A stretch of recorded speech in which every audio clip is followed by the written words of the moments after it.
Hello, everyone. I am a few minutes early and looking forward to Gina Piccalo joining us. Um, just, hey, Aisha. I think that's my soror, Aisha. Not sure. She is a JD. Um, hey, Kelly, I just got your email. We started Nitty Gritty 3. Hey, Brandon. So let's talk. I might be able to put you in this week if you're available.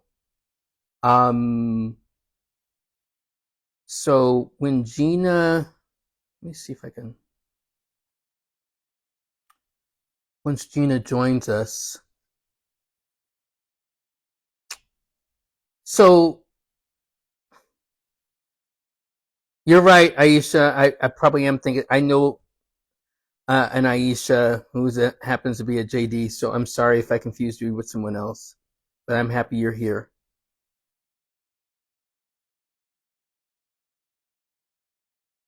All right. There's Gina.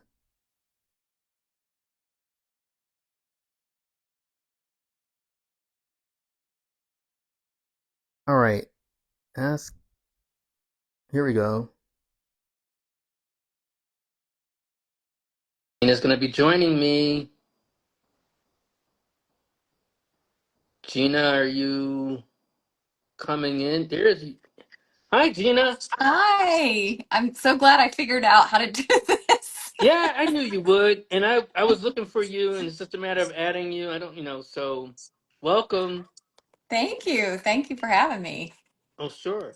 So why don't we give everyone, um, I guess, for one, to introduce you, to Gina is an astrologer living in Tennessee. We're specifically, I Yeah. always want to say, um, Nashville, Nashville. Nashville. Yep, Nashville, Tennessee, and we met at NORWAC, but we've also collaborated on an article dealing with the Taurus Scorpio axis and race and racism.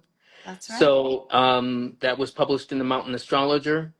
And Gina wrote me after my live on Wednesday or Monday, I guess, or whatever day that was. Yeah, it was recently. Yeah, right. I mean, I can't believe it's already Friday. Maybe it was Monday or maybe, but the days are just flying. And she shared with me some insights about Mars South Node conjunctions. Do you want to just talk a little bit Yeah, about what you found, yeah. Bruce? So I was so um a little spooked, I'll be honest, about your live that I was like, all right, I got to dig in because I'm doing my own forecast for my people and I got to be straight with them. And I always want to see, well, what happened the last time that we had a Mars in Virgo conjunct a South Node. And I saw a signature the last two times. So the last time would have been in August 2006. And there was a conjunction along with a Mercury in Virgo Cazimi. And this was the signature for this mass undercover operation reaching culmination. And they arrested 24 suspected Al Qaeda associates in and around London who were in the process. They were 2 days away from going on board seven London bound flights based for different cities in the US with liquid explosives disguised as soft drinks. Um, and they thwarted this, and that's why we still can't bring liquid, more than a certain amount of liquid, on the plane. So interestingly enough, the leaders of that plot were convicted just as Mars conjoined the South Node. The actual arrests took place 3 weeks before the actual conjunction. And then the time before that was September 1970, when Mars conjoined the South Node at 2 Virgo, and the Popular Front for the Liberation of Palestine did actually successfully hijack many New York bound flights from different cities across Europe and forced them to land in this remote desert airstrip in Jordan. Fortunately, the I think it was 300 people or something, were all safely returned home. So it, again, it had a happy ending, but I'm sure it was terrifying for all of those people. Um, so yeah, those are the two key things. And I found some other stuff, but that I was going to share. But yeah, those are the two main things that gave me pause. And just to recap, what Gina is also referring to with my live that we neither one of us right now can remember which day that was. Yeah. Um, I went on the air to talk about the Mars South Node conjunction that is happening in Virgo that Gina just talked about, but I was looking at it in lieu of October 7th, also October 7th, 2023, when Mars was conjoined to the South Node again, and we had what happened in both in Israel and then in Gaza. And then before that, I was talking about what happened in 2020 when Mars was conjoined to the South Node, and we also had the Saturn Pluto conjunction. And that we were dealing with, even at that time, I was anticipating that there could be some measure of terror or horror. And it turns out it wasn't a terrorist attack, but it was COVID. Uh, Mhm. Thank you, Sandy. You're right. I think it was on Monday. Um, so, and then before that, we had 9/11. The last time Jupiter was in Cancer, before the last time before that, which I think was like 2013, we had a Mars South Node conjunction in Capricorn. Now, a few things as a qualifier. Does that mean every time that Mars is conjoined to the South Node, there's going to be some aspect of terror? No, right?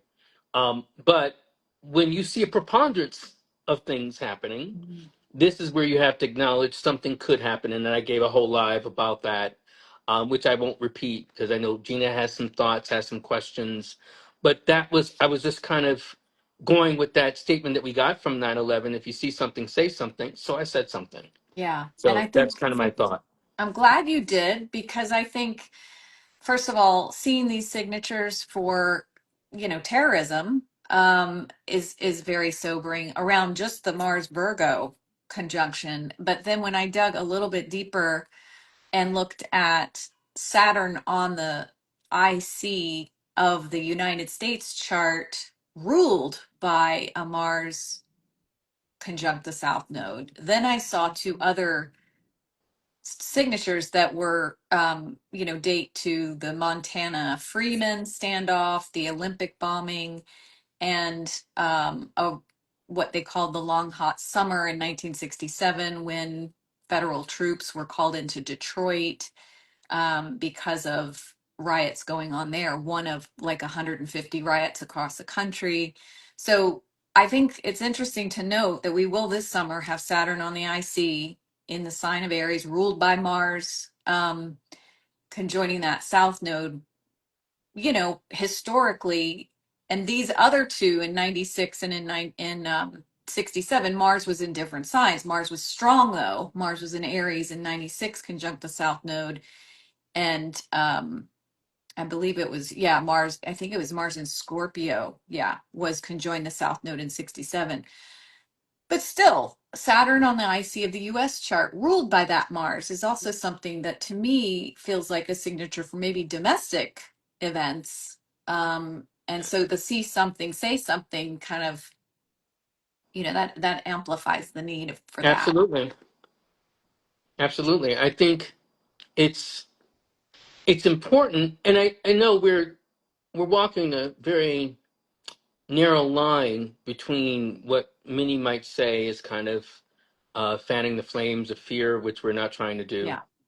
No, but we at are. the same time, getting people to, think and be prepared for things that could happen, to stay alert. Yes, And that's exactly right.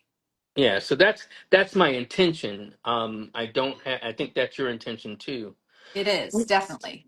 Yeah, and you had some questions you wanted to ask or some things you wanted to share Well, and it's about sort of this. adjacent to this, because I'm curious when we have an alignment, like, so the Mars South Node gives me pause, ruling the Saturn on the IC. But then I'm like, wonder what Sam thinks about this alignment of Uranus Pluto trine making the sextile to Saturn Neptune.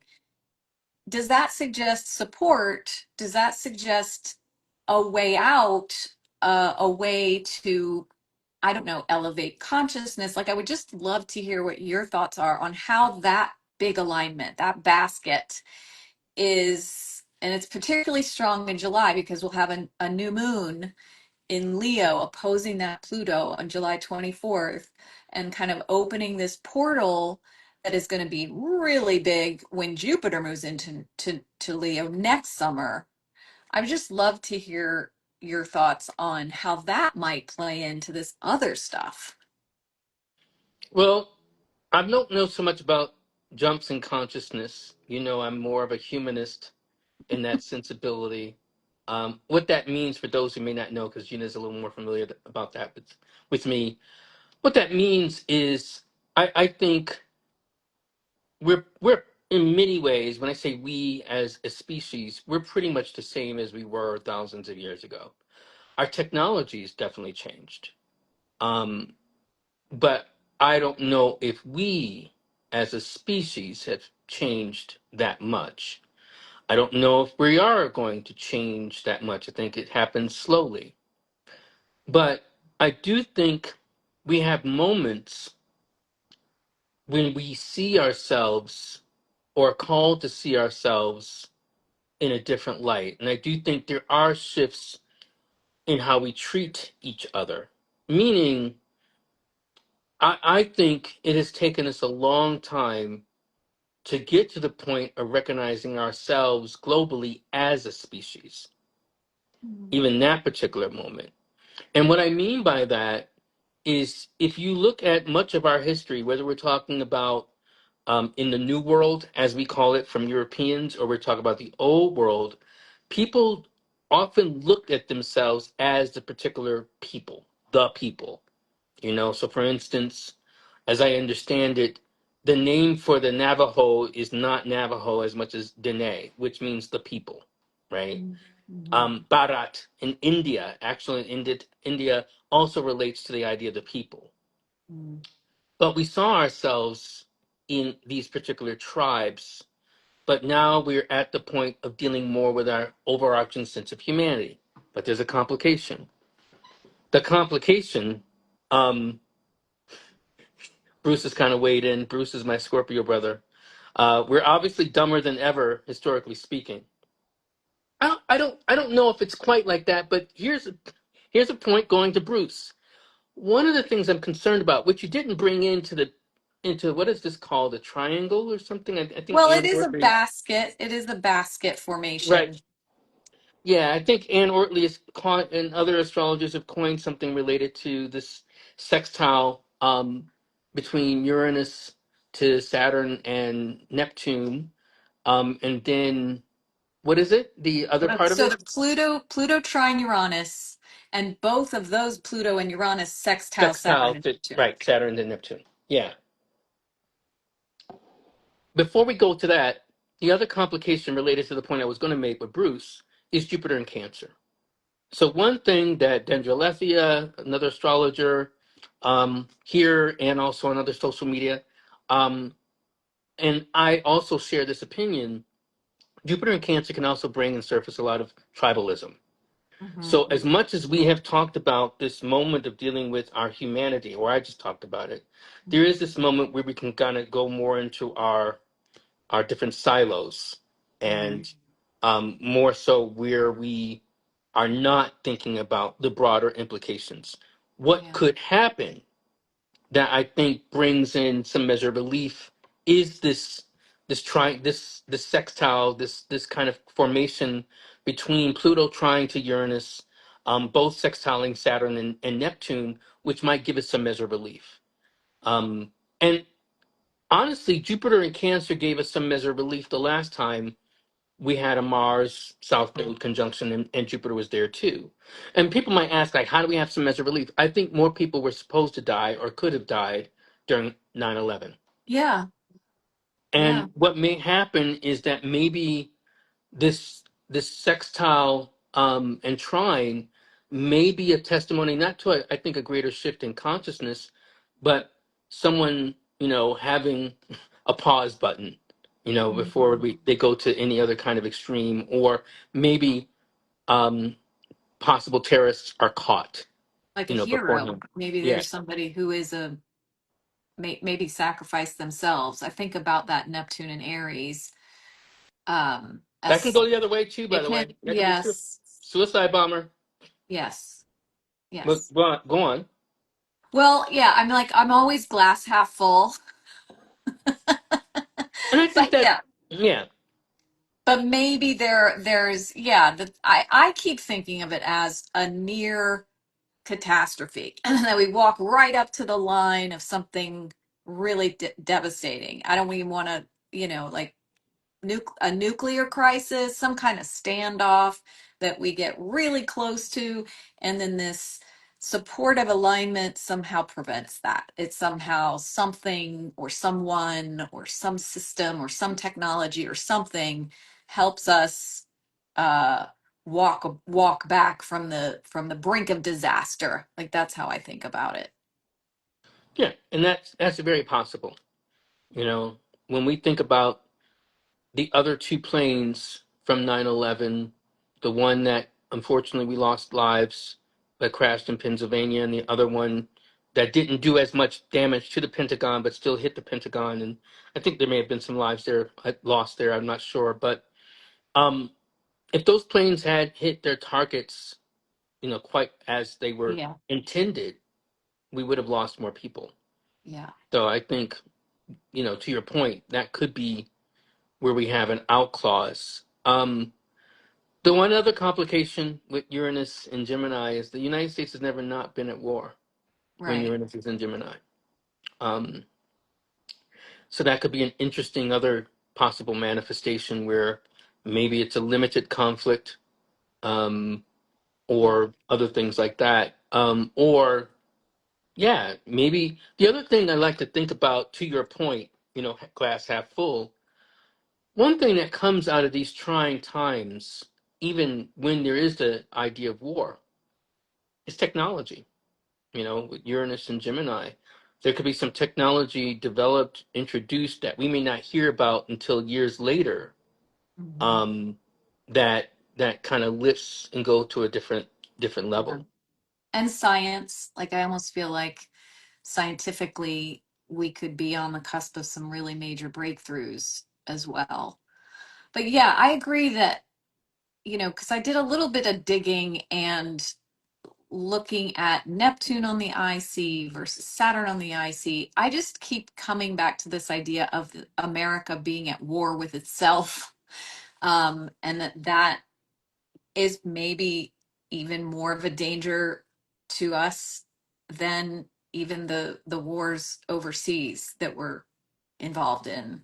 Um, like the Civil War signatures of Neptune on the IC that I even date back when I looked into the first witchcraft hysteria in 1699. Like, I just wonder if these ideologies that we are, beating each other up with, having this differing, like you said, having those silos, having these different ways that we perceive reality being so polarized, um, that we can become our own worst enemy.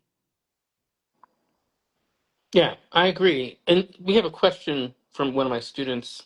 So Soul Alchemy co. Sandy. Might there be a possibility for martial law to be declared? She goes on to say, intuitively, that's been coming up for me, but I can't articulate an astrological case for why Mm. that might be the case. I can, but I'll let Gina go first. I mean, I wouldn't be surprised and I'm pointing to Saturn on the IC and Mars conjoined in the South Node. But just generally speaking, Saturn on the IC, I mean, we see that as having been a signature the last two times we had Saturn on the Immoncelli. So I think, and in 67, we had Jupiter in late Cancer also, um, with the Mars conjunct the South Node. And that would have been the time when there was this rash of violence in cities across the United States. I think that was because of the civil rights, the need for awareness around the state of the civil rights movement that ended up turning violent. So I don't want to say no, that's not going to happen. I could see.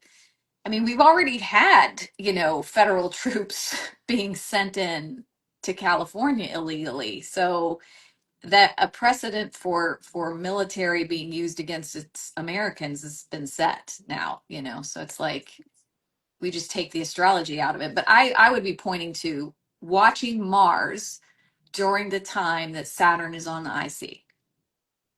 Yeah, as well as I've talked about it related to Pluto and Aquarius. Um, one thing to understand. Yeah, Sandy's in LA, Yeah. so she's experiencing that. Um, the one thing I've been watching since Pluto has been in Capricorn and then moving on to Aquarius is the parallel to the United States' development. In the United States' development from the first Pluto in Capricorn that becomes a precedent for the return really starts with our relationship specifically to I should say the United States' relationship to the excesses of King George and his redcoats, and the excesses of the redcoats in terms of how they could do search and seizure, had to be housed in a certain way, all these other particular, and then people always focus on taxation without representation, but that actually was just more like one of the final straws. They Mm-hmm. have been dealing with conflict related to the police and martial forces for a while. And so I've been watching the surfacing of the use of martial force starting from the police, and then now going more toward the military, and and Trump pushing the boundaries as a president and then setting a new precedent, Yeah. which right now seems to be endorsed by the courts, which we were hoping wouldn't be, um, in terms of how he's using the Insurrection Act, because there's a fine line between posse comitatus or comitus, which is more so where you can't corral the U.S. government or federal government against citizens, Mm-hmm. but the Insurrection Act is a loophole that allows a U.S. president to do so. Um, so that's kind of what's being contested. Mm-hmm. And I think that is what, we are going to have to deal with as citizens. Now, when I say have to deal with, I'm not saying we have to tolerate it. I don't think that at all. I don't think you believe that either. No. But we have to be on standby and alert related to that. Um, Yeah. And I wonder if, I mean, I was looking at this new moon coming up in July, but hmm. even Jupiter opposing Pluto next summer, like I keep waiting for the revolution to start, basically. Like, at what point does it get so overheated that there is this uprising of enough people uh, to really make a difference? And not that they haven't in some ways, I definitely think that we can make a difference when people go out into the streets, when people do confront this, abuse of power. But I'm just wondering when we might reach that sort of catalytic moment where it does really become much bigger, much bigger. Well, I hope we're cultivating some sense of that, but maybe this speaks to Sandy's question and where we can broaden. So we have to, one of the things I remember thinking about when 9/11 happened, I had two thoughts. Is that maybe now we can become an ordinary country? Mm, That didn't quite happen. The second thought was like, this would become the perfect excuse for asserting more control from our government, yeah. which has proven true. In terms of, the changes with the Privacy Act, which were Mhm. first implemented by George W. Bush, and then further developed by Barack Hussein Obama. right? And I'm mentioning their full names, or at least mentioning their names, because it's just like pops in my mind. I'm not trying to paint Barack Obama as a Muslim or anything like that. I know he's not, but he is, and so was George, an instrument of the empire. And so we have to think about what is going to be our relationship to this empire. And why I'm bringing this up to answer Sandy's question and also what you just said is that the government is going to creep in power. Mhm. We have to start with that assumption that it will continue to creep. It's gotten its license from its 50 years of waiting to stack the court. So Mhm. now it's going to be consistently 6-3, as it Yeah. has been in the last few days in terms of decisions that are made. And it's going to be on we, the people, again, to decide how are we going to fight? Yeah. How are we going to deal with this related to our rights, which is how this country started. Now, Right. in terms of practical elements of this, I'll just say this right quick.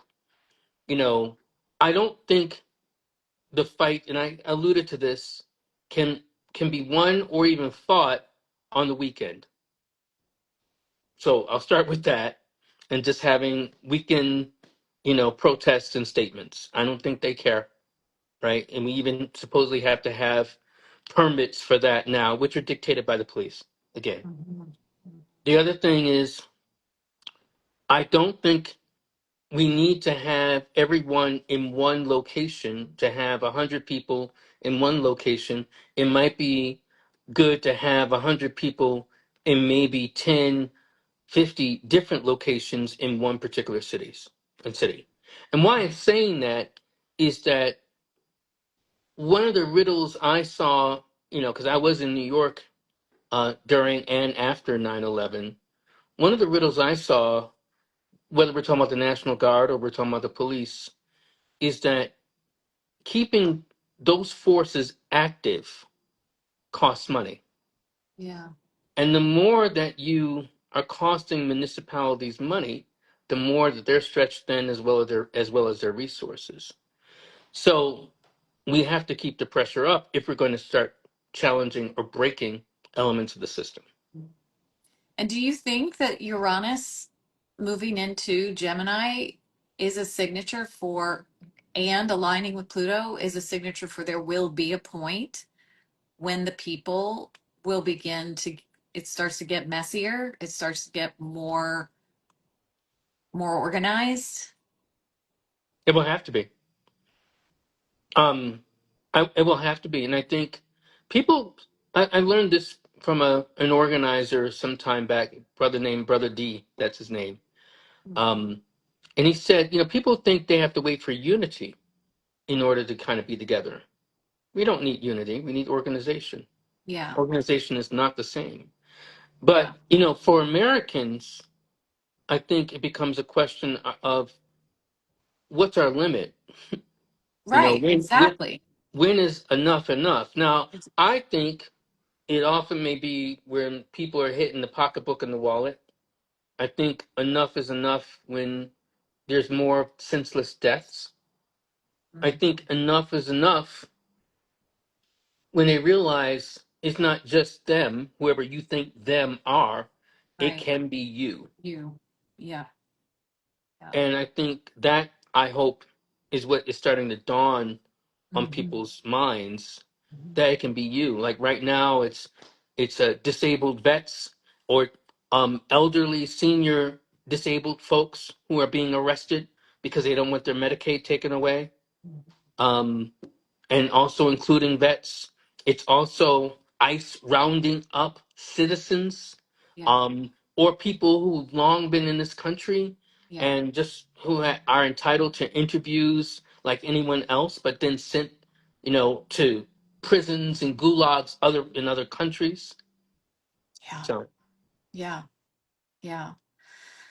Yeah, it's interesting to look. I think I would like to spend more time studying those years right before everything blew up for the Revolutionary War, because I think it's very instructive to where we're at right now. Um, I think a lot of we have a lot of the same things happening. astrologically right now that we did in that ramp up to both of those, Civil War and the Revolutionary War.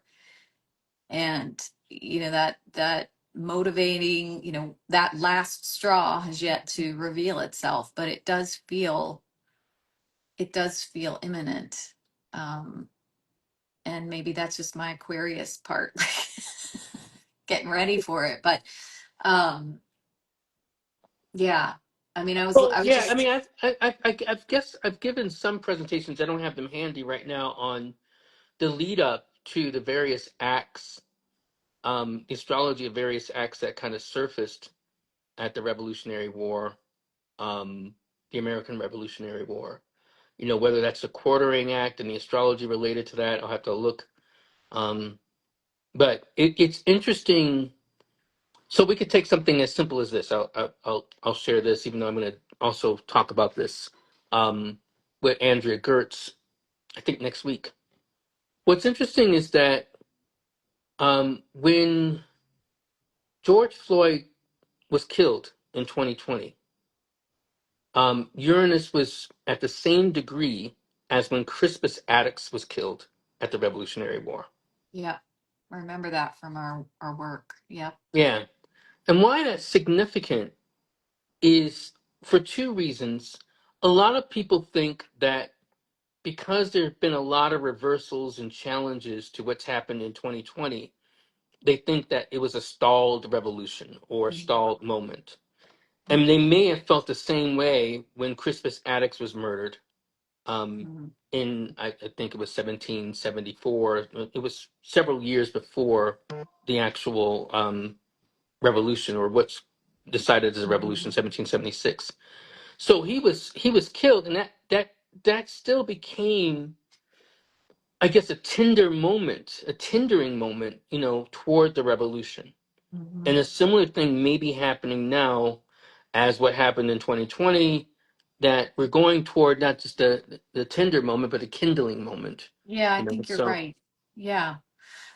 I had in my notes that just happened to have this from my own talk, was that Uranus entered Gemini in June 1774 with Pluto in Aquarius, and by a few months later was the shot heard around the world that started the war. mhm. We were also at that time having Virgo Pisces eclipses. So we're right on the cusp. I mean, this astrology this year and next includes precise astrology from those two times, 1774, June 1774 to April 1775. Um, pretty interesting. Yeah, and And yeah, I was just gonna say, a lot of people think like, well, that doesn't mean it's gonna happen now. That's true, but I always say, that history doesn't necessarily repeat, but it does like to rhyme. yeah, for sure. And so we may be coming up on the rhyming. For sure.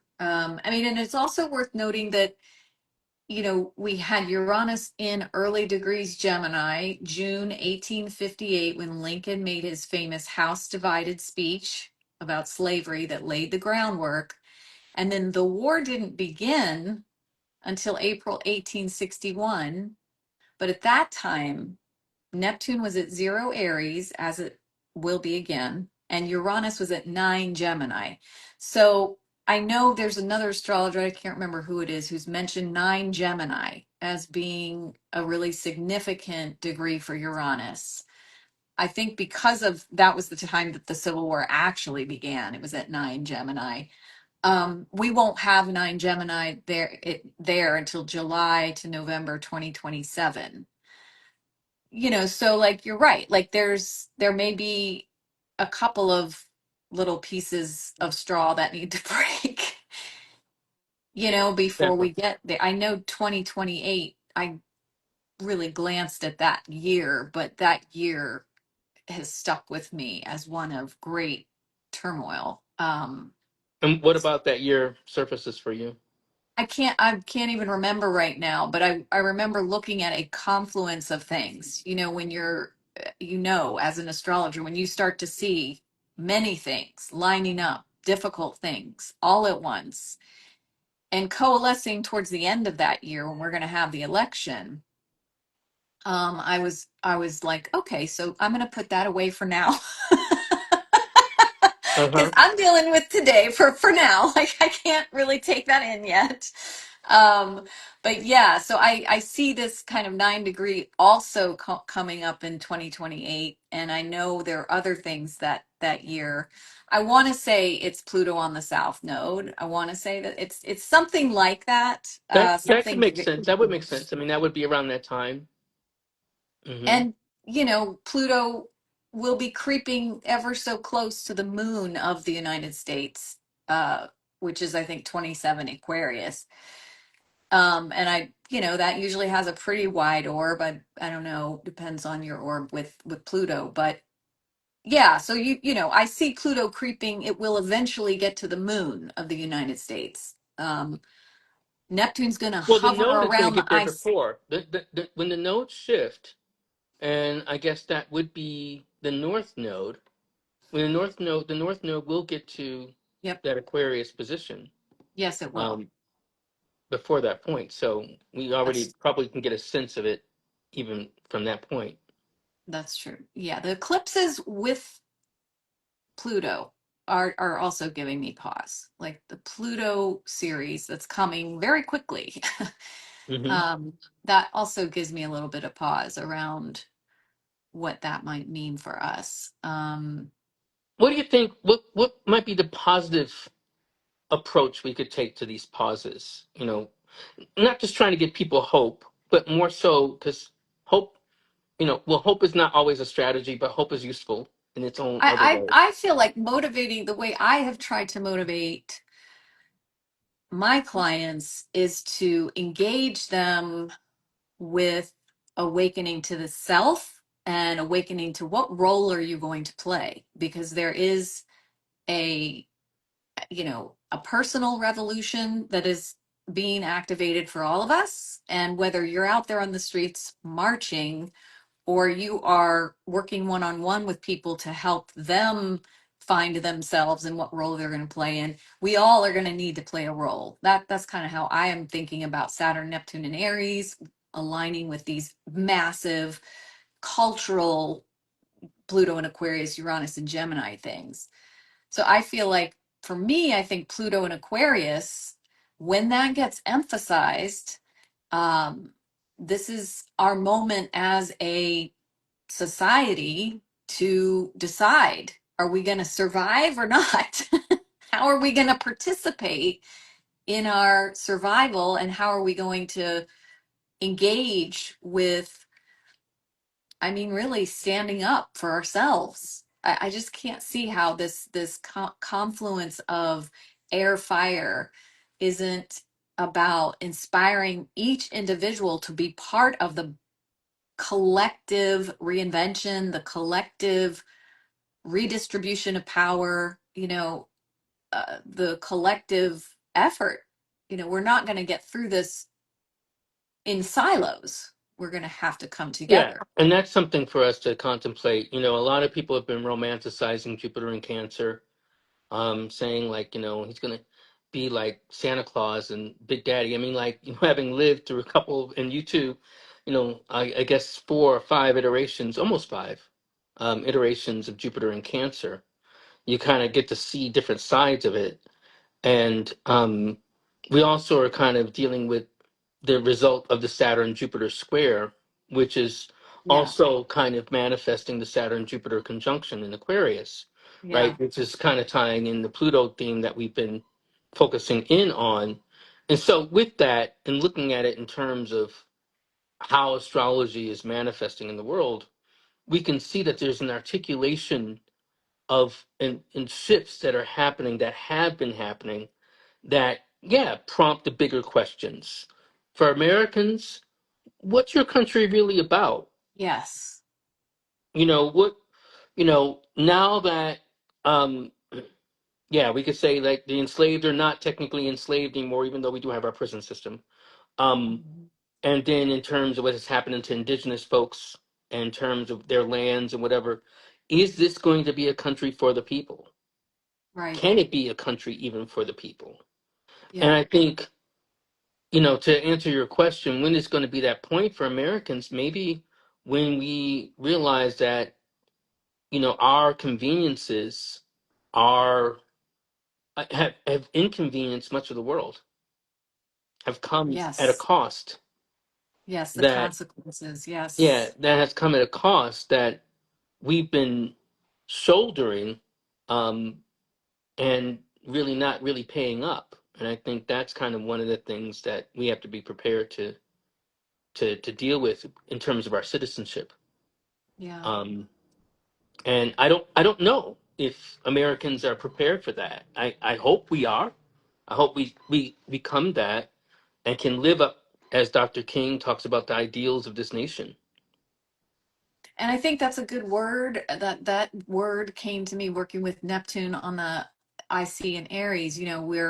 And that's where I come to this idea. We're kind of at war with our American mythology. Like we are being forced to recognize what our fantasy of America was and what the reality really is. We're being forced to look at the harsh reality that this mythology around capitalism, this mythology around what it meant to be successful and to strive and progress, what that has cost us and the entire world, and where it has landed us. We have the president we have now, because we have elevated these values that are destructive, frankly, And so I think that is, we're really in this deep identity crisis that is going to require, I think, a completely reorg of our value system as Americans, as you're saying, like recognizing the consequences of capitalism, uh, that it's unsustainable,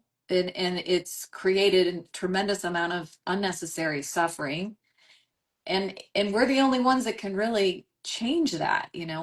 Our choices, our actions are what landed us here, and so we have to be brutally honest with ourselves. I'm just speaking into Saturn, Neptune, and Aries. I feel like a lot of this comes back to that. If you look at this basket alignment, the trine, it points back down to that. And I think that's like us as Americans being honest with what our selfishness has cost us, and deciding that we are going to, you know, take a hard look at our ideologies and make the kind of fearless, courageous decision to just do better, be better. Well, yes, although I tend not to be as optimistic related to that in terms of it being, how can I put it? It being just our volition. I think some measure of it may require, you know, a humbling, Humbling, um, that's a good word. um, where we recognize that we we we can't continue doing what we're doing at the cost of so many others. Mm, And I think, speaking to Jupiter and Cancer, where we do get beyond the tribalism that I mentioned, and think more about the inclusivity that we can do. And what that means is getting beyond our racism, for mm, instance, our sexism, and thinking about how we can think about as Americans. There's generally this sentiment, and it's not even just a sentiment, it's actually some basis in historical record.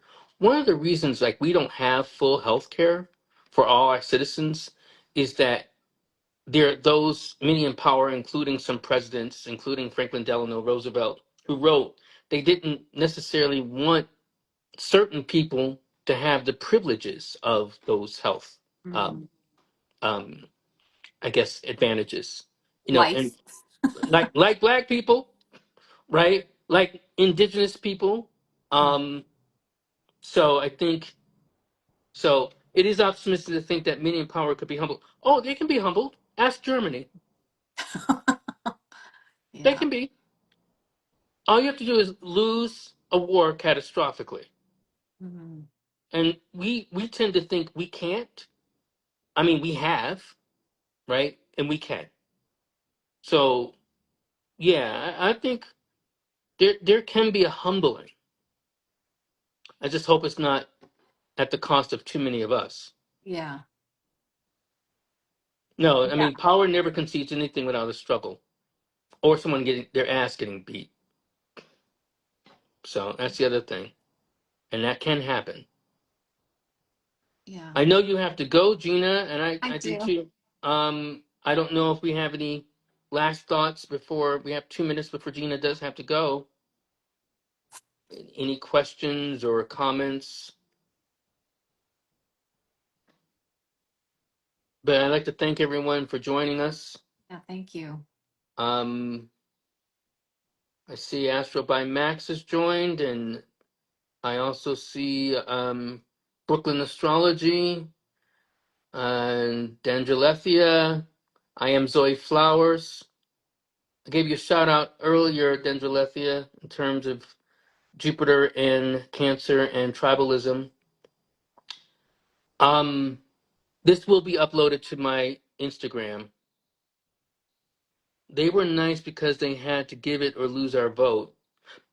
Not sure who you mean, dear Dandelion Dizzy. Oh, here it is. It says in Canada we didn't get healthcare because I see. Now I got the thought. Anyone else have any thoughts? Thank you, Sandy. Thank you for tuning in. And everyone else who joined us. And if I missed you, I'm sorry. I did acknowledge people earlier. I like to always acknowledge people as they come. All right. Thank you Thank so much, you. Sam. This is All right. wonderful. All right. This well, he says that does Pluto and Aquarius foretell a greater humanity? I'll let the cup full person and Aquarian answer that first. Well, I mean, we got to go through it first. We have to go through it. We have to go through the death first. And then on the other side of that, my goal in my mind is that we do get there, but it does cost us something. No, you know my answer, Bruce. We're gonna be the same motherfuckers for a long time. But anyway, I'll see I'll see y'all later. All Thank right. you. Bye Bye, bye. Sam.